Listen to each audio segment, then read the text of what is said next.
ঘন্টা মিনিট নয় সেকেন্ডকে কাজে লাগাও, জীবন বনবে। এতটা ইজ্জত দেব তুমি ধারণা করতে পারবে না, এতটা হেফাজত করব যে তুমি ধারণা করতে পারবে না, এতটা তোমার উপরে রহমত আর বরকত দেব তুমি ধারণা করতে পারবে না। আল্লাহ দেখিয়ে দিয়েছে হেফাজত কতটা। একটা পানি জাহাজ যাচ্ছে, একটা গাছের সঙ্গে ধাক্কা লাগলো, পানি জাহাজটা খান খান হয়ে গেল, ভেঙে গেল। একটা মেয়ে বলে তার ছোট বাচ্চা একটা কাঠের তক্তার উপরে ভেসে যাচ্ছে, একটা জওয়ান যুবক, সেও একটা কাঠের উপরে কোনোভাবে বেঁচে একটা কাঠের তক্তাকে সাহারা করে ও ভেসে যাচ্ছে। এর হঠাৎ কি খেয়াল হলো, দেখে একটা মেয়ে, এবারে তাড়াতাড়ি করে নিজের তক্তাটা হাত দিয়ে খেয়ে ওই ছেলের তক্তার উপরে চলে গেল, নিজের তক্তাটাকে ছেড়ে দিল। ওই অবস্থায় মানে ভাসন্ত অবস্থায় যখন ভেসে যাচ্ছে, ওই অবস্থায় মেয়ে ছেলেটাকে বলছে তুমি তৈরি হও, তোমার সঙ্গে আমি বদকাজ করব। মেয়ে ছেলেটা বলছে আরে আল্লাহর বান্দা, এখনো মাছ দরিয়ায় এইভাবে ভাসছি, বাঁচবো কি বাঁচবো না তার কোনো ঠিকানা নাই, তুমি ওই সব গুনার কথা কি করে মাথায় নিচ্ছ? তা বলে না, ওসব কথা বলে লাভ হবে না, তাড়াতাড়ি তৈরি হও।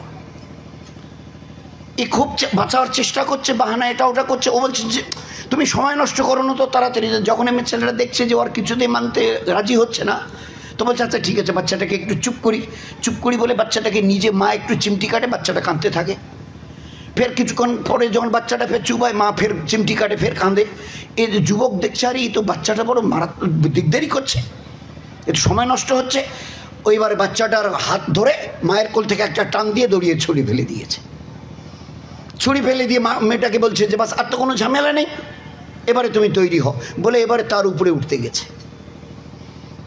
দরিয়া যারা ছিল তাদের কোনো নামগন্ধ নেই, ও জাহাজের বাকি লোকদের, এরা শুধু এখন দুজন, বাচ্চা একটা ছিল সেটাকে দরিয়ে ছুড়ে দিয়েছে। আর ওই অবস্থায় মাঝ দরিয়ায় মৃত্যুর মুখে দাঁড়িয়ে যখন তার উপরে এবারে ছেলেটা উঠতে গেছে, এই যুবক শুধু জবান থেকে একটা শব্দ বলেছে আল্লাহ। মাছ দরিয়ায় ভাসন্ত অবস্থাতে, যেখানে মৌত ব্যতিরিকে বাঁচার কোনো রাস্তা নেই, যে দরিয়া চতুর্দিকে কোনো কুল কিনারা নেই, খালি একটা শব্দ, এ মেরে আল্লাহ, খালি একটা শব্দ বলেছে আল্লাহ। তো দরিয়া থেকে একটা মাছ, বড় মাছ, মুখটা হাঁ করে ওই জালেম যুবকটার মাথাটা কামড়ে ধরে নিয়ে চলে গেছে। এ হচ্ছে আমাদের আল্লাহ, যেখানে তোমার কেউ থাকবে না। আমার ইবাদতের দ্বারা যদি সম্পর্ক ঠিক করে নাও, তুমি যেখানেই থাকো না, এমনকি মৌতের দরজায় দাঁড়িয়ে যদি একবার বলো আল্লাহ, তো আমি তোমাকে বাঁচাবার জন্য 3 থেকে 70 বার জবাব দিই, লাব্বাইক ইয়া আবদি, বান্দা আমি হাজির। কি বলার আছে বলো, কেন ডেকেছো? তো ওই দরিয়ার ওই অবস্থায় একটা বড় মাছ এসে মুখ খুলে ওই জওয়ানের মাথাটা কামড়ে ধরে দরিয়ে নিয়ে চলে গেছে। এই মেয়ের ছেলেটা তক্তায় ভাসছে, দেখে আর একটা জাহাজ আসছে, তাড়াতাড়ি করে কাপড়টা হাতে নিয়ে নেড়ে দেখাচ্ছে। যখন দেখাচ্ছে তো ওই জাহাজে যারা ছিল, যারা চালায় নাবিক, ওদের কাছে ওই দূরবীক্ষণ যন্ত্র থাকে, দেখে ওই। তো এবার আস্তে আস্তে জাহাজটাকে এদের কাছে নিয়ে এসছে, নিয়ে একটা ছোট নৌকা পাঠিয়ে দিয়ে মেয়ে ছেলেটাকে তুলে নিয়েছে।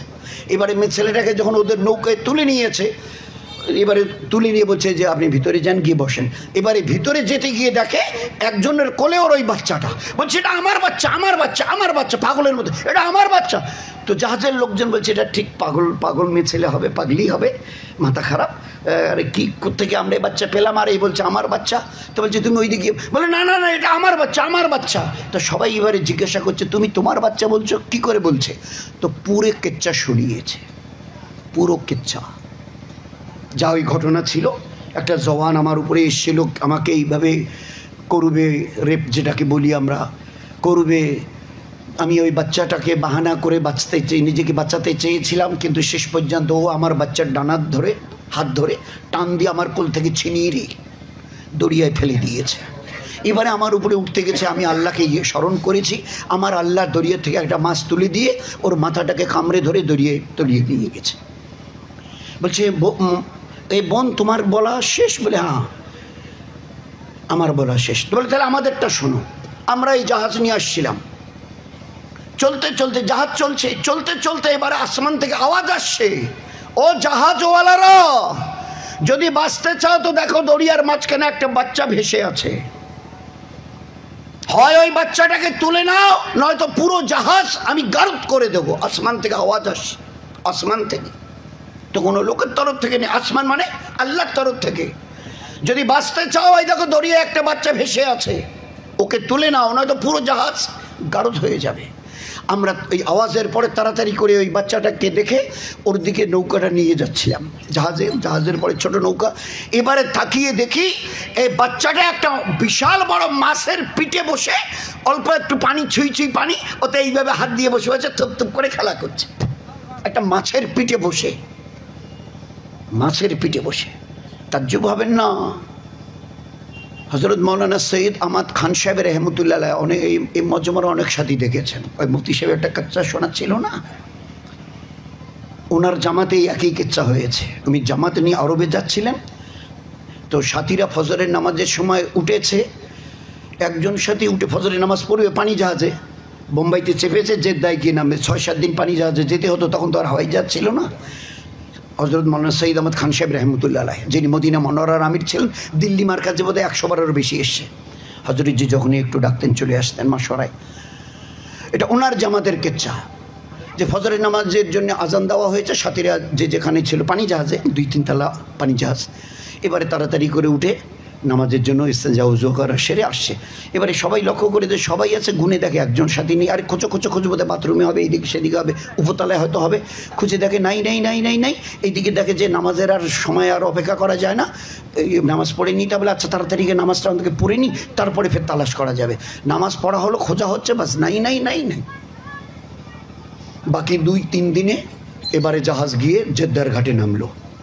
এখন জেদ্দার ঘাটে যখন নেমে এরা ওই ভিতরে বিল্ডিংয়ের ভিতরে যখন ওই নেমে ভিতরে চলে গেছে, যেখানে কাস্টমসের চেকিং হয়, দেখে এরা ভিতরে গিয়ে দেখে ওই জামাতের ওই সাথী ওখানে বসে আছে, ও সাথী ওখানে বসে আছে। সবাই থেকে আল্লাহু আকবার বলে জড়িয়ে ধরেছে।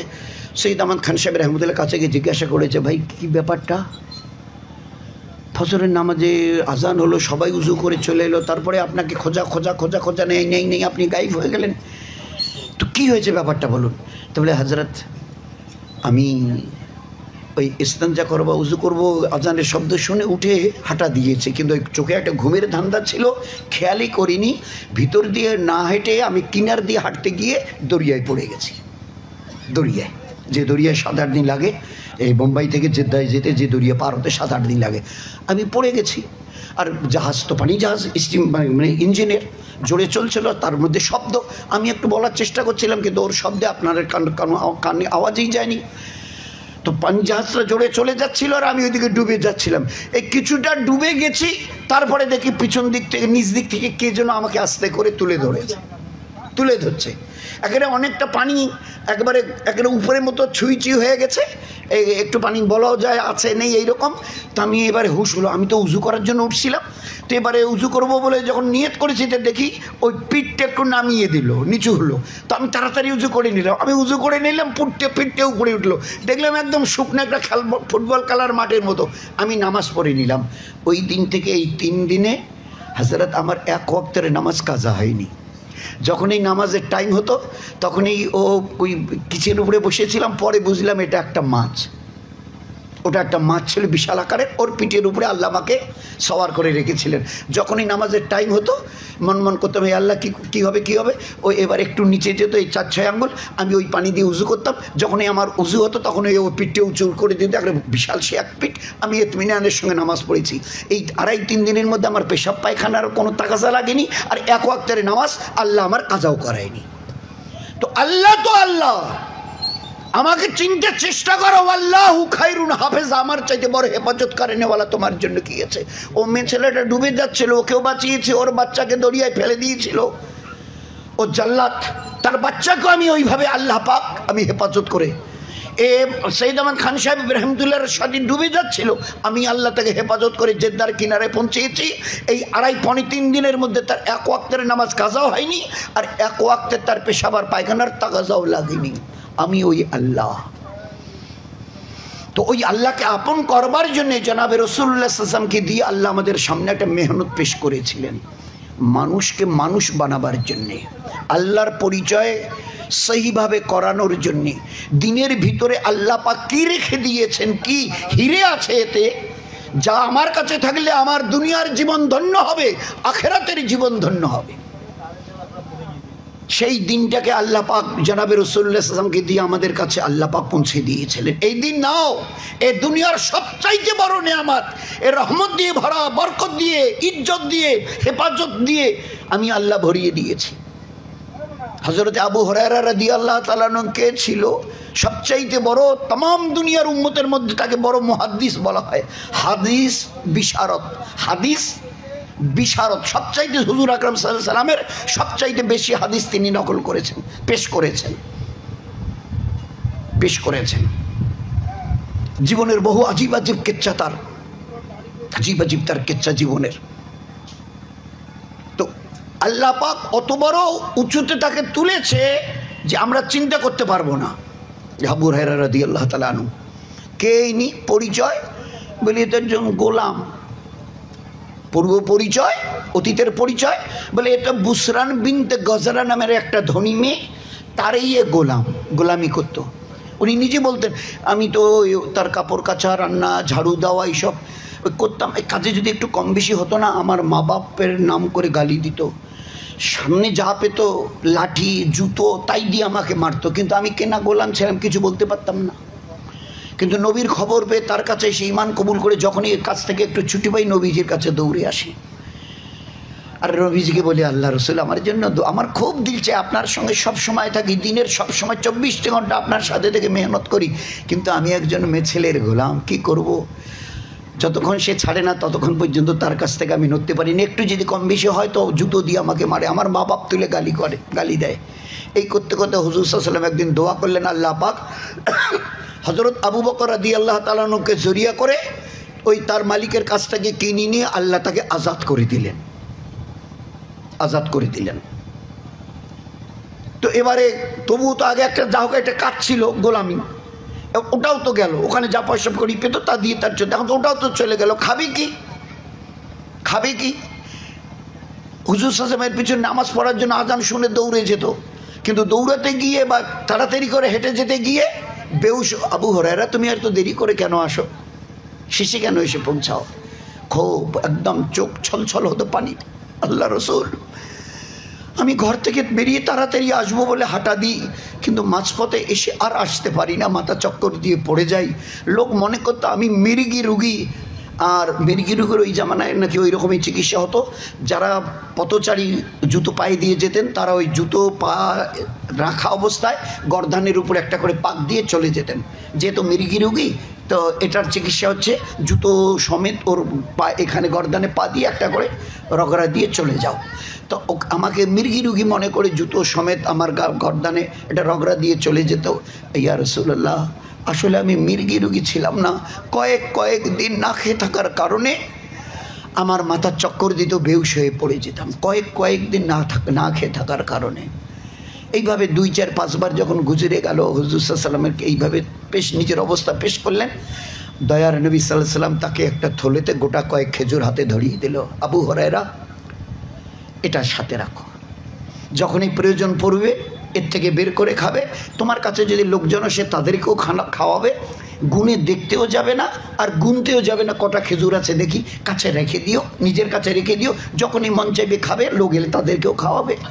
আবু হুরায়রা রাদিয়াল্লাহু তাআলা আনহু বলছেন নবীজির দেয়া ওই খেজুর কটা যা আমি সবসময় পকেটে নিয়ে ঘুরে বেড়াতাম, প্রয়োজন যখনই মনে করতাম আমি খেতাম, কোনো 2-5-10-20-50 লোক যখন আসতো তাদেরকেও বিলিয়ে দিতাম, খাওয়াতাম। এই করতে করতে 27 বছর ধরে নবীজির দেয়া কতটা খেজুর কিতাবে লিখেছে 10-12-13টার বেশি খেজুর ছিল না। আল্লাহ এতটা বরকত হতে দিয়েছিলেন যে 27 বছর ধরে ওই খেজুর খেয়েছি। 27 বছর। আল্লাহ আমাদের ওলামা হযরতদের জাযায়ে খায়ের দান করুন, তারা হিসাব করে আমাদের শুনিয়েছে যে আবু হুরায়রার হাতে ওই দেওয়া হুজুরের ওই থলি থেকে 42,000 কেজি খেজুর খাওয়া হয়েছে। 42,000 কেজি। আমাদের সবার আল্লাহ, আমাদের মা বোনদের আল্লাহ আমাদের জানতে চাইছে, ও পারগঞ্জ হালকার আমার প্যারা হাবিবের উম্মত, আবু হুরায়রার হাতের ওই বরকত নেবে, জাবেরের বাড়ির ওই বিবির ওই কথার উপরে ওই বরকত নেবে, আমার উম্মতের মা বোনেরা নিবি বরকত। আমি ওই আল্লাহ যা তাদের জামানায় ছিলাম আজও আছি, আমি রিটায়ার করিনি, নেবে ওই বরকত। শুধু কটা হাতে কটা পায়ে গিয়ে আমার কাছে আসো, আমার সঙ্গে সম্পর্ক ঠিক করো। যে বরকত আমি আবু হুরায়রার হাতে দিয়েছি, আমার ইজ্জতের জালালের কসম তোমাদের হাতেও আমি ওই বরকত পৌঁছাবো। আল্লাহ দিতে চাইছে, আমরা নিতে রাজি নই। কি হেফাজত, কি বরকত, কি ইজ্জত। 42,000 কেজি ছিল কয়টা? 12 থেকে 13টা 14টা কেজি, তার বেশি না, তার বেশি না। গেল 2, গুণী 3। এ তো একটা মেয়ে ছেলের গোলাম। কাকে কে কাকে মনে রাখে? বিশেষ করে গোলামকে কার বাড়ির কে চাকরকে মনে রাখে? বড় লোকদের মনে রাখে, ডাক্তার, অফিসার, পঞ্চায়েত প্রধান হলে মনে রাখে, কিন্তু গরিবের বাচ্চাকে কে মনে রাখে? গোলাম হলে তো কথাই নেই। আল্লাহ পাক সেই গোলামকে, অভাবীকে আস্তে আস্তে তার দিনদারির উপরে তুলতে তুলতে সোনার মদিনা, মদিনা মনোয়ারার আল্লাহ তাকে গভর্নর বানিয়ে দিয়েছে। গভর্নর। আরে আবু হুরায়রা কে? বলে ওই যে বুসরানের ওই যে গোলাম, সে এখন বলিস কি? বলে হ্যাঁ, ও এখন মদিনার গভর্নর। 3, 4 এই আওয়াজ যে মেয়ে ছেলেটির গোলাম ছিল তার কানে পৌঁছে গেছে, তার কানে। লোক গিয়ে বলছে, মালকিন আপনার ওই যে গোলামটা না আবু হুরায়রা, ও এখন মদিনার গভর্নর। আরে দূর পাগল, চুপ, বকিস নে, মাথাটা গিয়ে আগে ঠান্ডা কর, ঠিক কর। আর গোলাম কখনো ওই জায়গায় পৌঁছায়? বলে আপনি আরও ভালো করে, আমাদের কথা তো বিশ্বাস করছেন না, আপনি ভালো করে খবর নিয়ে দেখুন। ভালো করে খবর নিয়ে দেখে, লোক পাঠিয়ে বুসরান, হ্যাঁ আপনার ওই গোলাম এখন মদিনার গভর্নর। এইবারে আল্লাহ পাক, আল্লাহ যখন কাউকে দিয়ে কাজ নেয় তো ওইভাবেই নেয়। এইবারে চিন্তা করছে, ও যখন আমার পা দাবাতো না, ও তো গোলাম ছিল, আমার যখন পা দাবাতো তো বিড়বিড় করে বলতো, মালকিন আপনাকে এত মাল আল্লাহ দিয়েছে, এত ইজ্জত আল্লাহ দিয়েছে, না চাইতে আপনি যদি ওই আল্লাহর হন, আল্লাহ আপনাকে আরও দেবে, আরও বেশি দেবে, ইজ্জত দেবে, মাল দেবে, হেফাজত করবে, আপনি যদি ওই আল্লাহর হন। তা আমি ওর মালকিন, ও আমার গোলাম, কিন্তু গোলাম কি বলে না বলে ওগুলো কথা আমি কেন শুনতে যাব? গোলামের কথা, ছোট লোকের কথা বড় লোক শোনে। আমি ওসব কথায় কর্ণপাত করতাম না। আজ বুঝতে পারছি, তোমরা যখন বলছো যে উনি এখন মদিনার গভর্নর, এখন বুঝতে পারছো ওর ওই আল্লাহ ওকে ওই জায়গায় পৌঁছে দিয়েছে। যে আল্লাহর কথা আমার পা দাবাতর বলতো, যে আল্লাহ আপনাকে বিনা চাওয়ায় এত দিয়েছে, সেই আল্লাহকে যদি আপনি আপন করে নেন তো আজকের যা আছে আগামীকাল আরও বেশি হবে। সেই বুসরান বিনতে গজরা ওই মালকিন, যে আমি এই জন্য কোনো পুরুষকে স্বামী হিসাবে গ্রহণ করি নাই, যদি আমি কাউকে স্বামী হিসাবে গ্রহণ করি তো সমস্ত আমার কামানো মাল তার হাতে তুলে দিতে হবে। এই চিন্তায় আমি কোনো পুরুষকে স্বামী হিসাবে গ্রহণ করি নাই। কিন্তু এখন দিল চাইছে একজন পুরুষকে সঙ্গী করি, কিন্তু সেটা অন্য কেউ হলে চলবে না। ওই আমার ওই গোলাম আবু হুরায়রা, ও যদি রাজি হয় আমি তাহলে ওর নিকাতে রাজি আছি। লোক পাঠিয়ে দিল, তার কাছে খবর পৌঁছালো আবু হুরায়রা রাদিয়াল্লাহু তাআলার কাছে। উনি সাথীদের বললেন, বাকি সাহাবাদের, ভাই এরকম একটা পয়গাম এসছে, কি করব বলো? তো সাথীরা বললেন, দেখো তোমাকে জড়িয়ে করলে একজন আল্লাহর বাঁধি যদি ঈমান পায়, জান্নাতে যায়, তুমি কেন ইনকার করছো? কেন তুমি ইনকার করছো? সে তো অমুসলমান, তো তুমি তাকে কেন ইনকার করছো? জান্নাতের রাস্তা তুমি কেন দেখাতো? আল্লাহ যদি তোমাকে জড়িয়ে করে। উনি রাজি হলেন। শেষ পর্যন্ত তার ওই মালকিনের সঙ্গে ওই গোলাম আবু হুরায়রা রাদিয়াল্লাহু তাআলার ওই নেকাহ হয়ে গেল। আল্লাহ দেখিয়ে দিলেন, তুমি গোলাম ছিলে, আমি আজাদ করে দিয়েছি।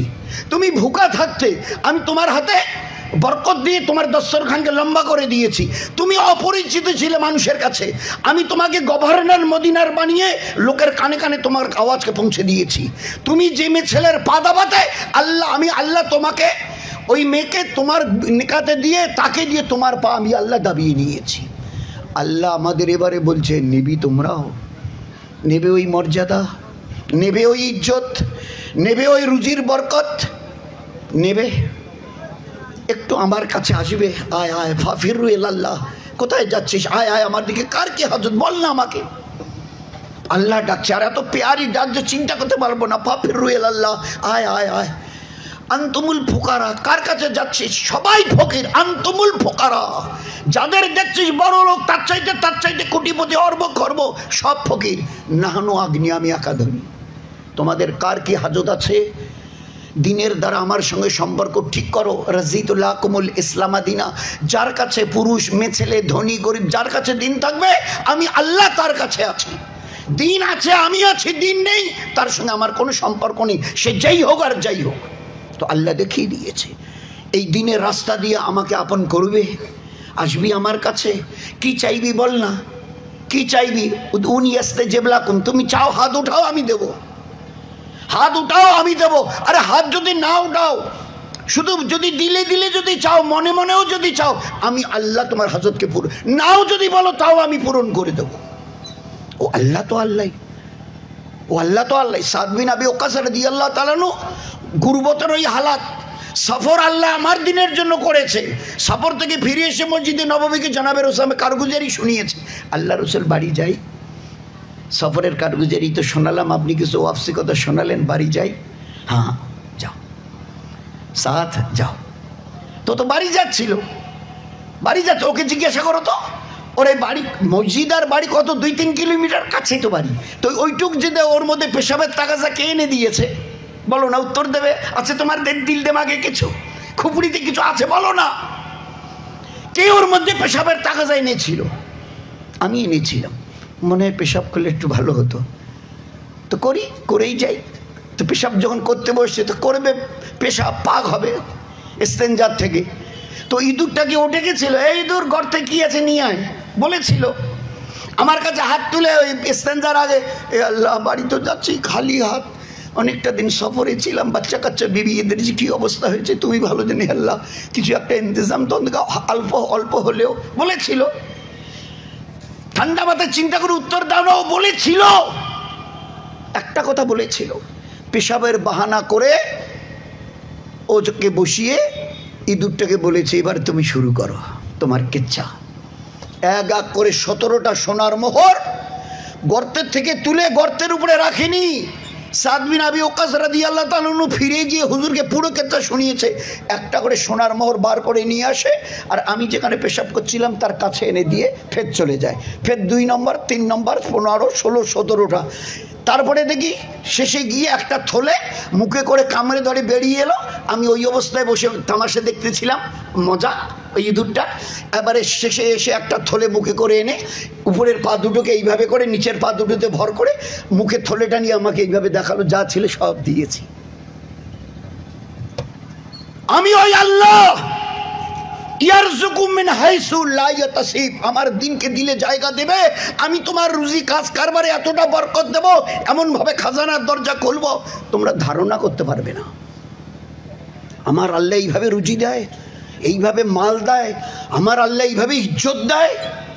আমি যার পা দাবাতাম মালকিন চোখ তুলে তাকাবার, তার চোখের দিকে তুলে তাকাতে পারতাম না, সে আমার বিবি আমার বিছানায় রাতের প্রকাশ্যে গোপনে ও আমার পা দাবাচ্ছে। আল্লাহ এ কি হচ্ছে?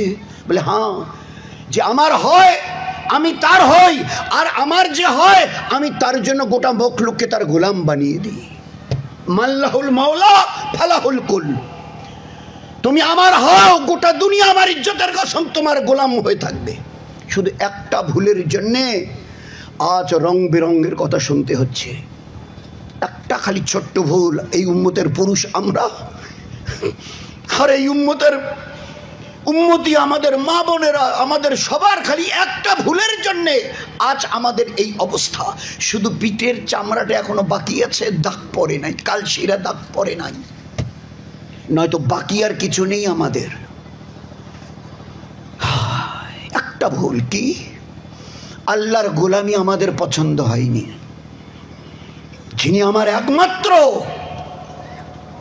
পালনেওয়ালা, হায়াত দেনেওয়ালা, জিন্দগি দেনেওয়ালা, সেই আমার মেহবুব মওলার আল্লাহর সঙ্গে সম্পর্ক আমি কেটে দিয়েছি, তার গোলামি আমার ভালো লাগেনি। শুধু এক মওলার মালজার গোলামি থেকে যেদিন থেকে বের হয়ে আসা শুরু হয়েছে এই উম্মতের আমাদের, ওই দিন থেকে জিল্লাতের তবক, বেইজ্জতের তবক আমাদের একটার পর একটা গলায় ঝুলছে। নামাজ এই জায়গায় হবে না, হবে না, হবে না, মসজিদ এখানে হবে না, রাস্তায় ভাই সময় নেই, 2 মিনিট, কোনো কথা চলবে না। মসজিদটাকে ঘুরে দেখো তো, নিচে বোধহয় কিছু মূর্তি টুর্তি পাওয়া যাবে। এই রাস্তাটার এই নাম চলবে না, পাল্টে দাও। কত অবস্থা। এই দিন কয়েক আগে বোধহয় খুব সম্ভব বৃহস্পতিবার উত্তরবঙ্গে লিখেছে সুপ্রিম কোর্টের অর্ডার ইউপি গভর্নমেন্টকে খুব বকাচকা করেছে। এই যে এইভাবে 3 জনের বাড়ি, মুসলমানদের বাড়ি বুলডোজার দিয়ে এইভাবে ভেঙে তছনছ করে দিলেন, তাদের কাছে কোনো নোটিশ দিয়েছিলেন? কেন নোটিশ দেননি? সুপ্রিম কোর্ট বলছে ইউপি গভর্নমেন্টকে, আমি পেপারটা ওই জন্য রেখে দিয়েছে, বলেছে আপনি যেভাবে গলা চেঁচিয়ে বলছেন আপনার কাছে কোনো দলিল? তো সুপ্রিম কোর্ট রায় দিয়েছে সেদিন, এইভাবে অন্যায়ভাবে কারো বাড়ি বুলডোজার দিয়ে ভাঙা এ কোনো আইন নয়, সংবিধানের এটা কোনো আওতায় পড়ে না, বহু ভীষণ অন্যায় হয়ে গেছে। তাদের কাছে নোটিশ পাঠিয়েছিলেন, কেন নোটিশ দিলেন না? কেন ভালো করে দেখলেন না? তাদের কাছে তো দলিল প্রমাণ ছিল, কেন ওগুলো দেখতে গেলেন না? আপনার বুলডোজার চালিয়ে দিলেন। বাকিটা পরে হবে, সুপ্রিম কোর্ট বলছে বাকিটা পরে হবে। আপাতত কয়েকদিনের মধ্যে এদের প্রত্যেকে 10 লাখ কোটি টাকা এদের দিয়ে দেন, বাড়িঘরটা আপাতত ঠিক করুক। কি হচ্ছে চিন্তা করি। ঔরঙ্গজেব কোথায় শুয়ে আছে দেখো তো, কবে? এটা কয়েকশো বছর হয়ে গেল। বলো লাশটা তুলে অন্য জায়গায় সরিয়ে দেয়, এটা আমাদের এখন পছন্দ নয়। ইনি আমাদের খুব কাছের লোক নন, পছন্দের লোক নন উনি। তো লাশটা কয়েকশো বছর আগে মরে কি হয়ে আছে, হার হাড্ডি তো আল্লাহ জানে, বলছে না ওটা পছন্দের, ওটাকে তুলে সরিয়ে দাও। এই অবস্থা। আজকের মাস্টার সাহেব তখন তোমার সাহেব দেখাচ্ছিল ইউপির অর্ডার, এই যে ওয়াকফ বিল পাস হলো না, এর যদি কেউ প্রতিবাদ করে, মিছিল করে, প্রতিবাদ করে, তো তাকে 10 লক্ষ টাকা জরিমানা করা হবে, কেউ যদি প্রতিবাদ করে। এর চিন্তা করা যায়? মানে অবস্থাটা এই যে ফাঁসির দড়ি ফান্দা গলায় লাগিয়ে দিয়ে টেনে নেওয়া হচ্ছে, কোনো কথা বলতে পারবে না। তোমরা না মুসলমান, অপরাধ কি আমাদের কি অপরাধ? এত বড় শাস্তি তো উপরওয়ালা আমাদের বানানেওয়ালা আল্লাহ বলছে, বাকিরা যা করছে একজন অপরাধী নয়, অপরাধী তোমরা। জাহারাল ফাসাদু ফিল বাররি ওয়াল বাহর বিমা কাসাবাত আইদিন নাস। ও ঈমানওয়ালা ওয়ালি, তোমরা তোমাদের যে কাজের জন্য, যে ইবাদতের জন্য দুনিয়াতে পাঠিয়েছিলাম, যে ফরমা বরদারি আমার হুকুম মানার জন্য পাঠিয়েছিলাম, যেদিন থেকে তোমরা আমার ফরমা বরদারি থেকে তোমরা বেরিয়ে এসেছিলে, ওই দিন থেকে তোমাদের উপরে রং বেরঙের আযাব আসমান থেকে আসছে। যা কিছু বিশৃঙ্খলা পানিতে ডাঙাতে দেখছো, এগুলো তোমাদের আমালের বদ আমালের নতিজা। তোমরা ঠিক হও, রাত্রিবেলা যদি তওবা করে জীবনটাকে শুধরাবার পাক্কা নিয়ত করতে পারো, সকালবেলা আমি আল্লাহ তোমাদের গোটা মখলুকের সামনে ফরমা বরদারির আমি আল্লাহ সূর্যকে বের করে দেখিয়ে দেবো। চিউটি থেকে জিব্রাইল, কারো হিম্মত হবে না তোমাদের গায়ে ফুলের টোকা দেয়। পাল্টাবে জীবনটা, কথা দিতে পারবে, ওয়াদা করতে পারবে আল্লাহ যা ভুল হবার হয়ে গেছে, যা ত্রুটি বিচ্যুতি হবার হয়ে গেছে, যতটা নাফরমানি আর জুলুম হবার হয়ে গেছে, আল্লাহ মাপ চাইছি, আর হবে না। দিতে পারবে কথা? তোমরাও সুধরে যাও, গোটা দুনিয়াকে আমি আল্লাহ সুধরে দেবো, কারো হিম্মত হবে না। বুলডোজার তো দূরের কথা, আঙ্গুল যদি তুলতে চায় তো তোলার আগে আমি আল্লাহ এই আঙ্গুলের খবর নেব। লাল চোখ যদি দেখাতে চায়, আমি আল্লাহ চোখ লাল করার আগে চোখকে আমি তুলে আমি আল্লাহ উখড়ে দিয়ে দেবো। আমি আল্লাহ করে দেখিয়ে দিয়েছি। হর জামানায় 313 বদরে গাছের নিচে নবীজি যারও কাতারে, আল্লাহ এই মুষ্টি ভর উম্মত 313 আঙ্গুলে গোনা, হাতে কিচ্ছু নেই, একটা ভালো মতো যে ছিলা ছালা লাঠি তাও পর্যন্ত নেই। আর সামনে যারা অপেক্ষা করছে 1000-এর উপরে, 2 হাত অস্ত্রে ভরা। সকাল একটু সূর্যটা একটু বের হলে, সামনাসামনি হলে মিনিট কয়েকের মধ্যে কটার মাথা নামিয়ে দেবে। তো ওই দিন তোমরা আর তোমাদের নবী অসহায় বোধ করছিল, 313 খালি হাত, অপেক্ষা যারা করছে 1000-এর উপরে ভরা হাত। আমি আল্লাহ চুপ করে থাকিনি, জিবরাইল পাঠিয়ে দিয়ে বলেছিলাম আমার নবীকে মাথা তুলে দেখতে বলো, নিজের চোখে দেখে নিক আমার দয়ার নবী।